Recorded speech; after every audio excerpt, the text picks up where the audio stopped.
স্কুলে গার্জিয়ানের class party. সন্তানের জন্য কতটুকু পরিশ্রম করে মা। কাক ডাকা ভোর থেকে সন্তানদের খাওয়া দাওয়া করিয়ে স্কুলে নিয়ে আসা, আবার স্কুল থেকে নিয়ে যাওয়া, এটা আসলে খুব কঠিন ব্যাপার। তারপর কোচিং পড়াইতে হয়, কত কিছু। আলহামদুলিল্লাহ, এখানে সকল মায়েরা উপস্থিত আছেন।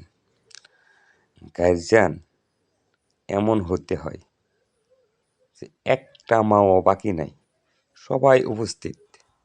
এই অনুষ্ঠানে সকল মায়েরা উপস্থিত। সবাই তার ছেলে মেয়েদের জন্য অনেক পরিশ্রম করতেছে। সকল বাচ্চারা যেন সুমানুষ হতে পারে, এই দোয়া করি। সবাই দোয়া করবেন।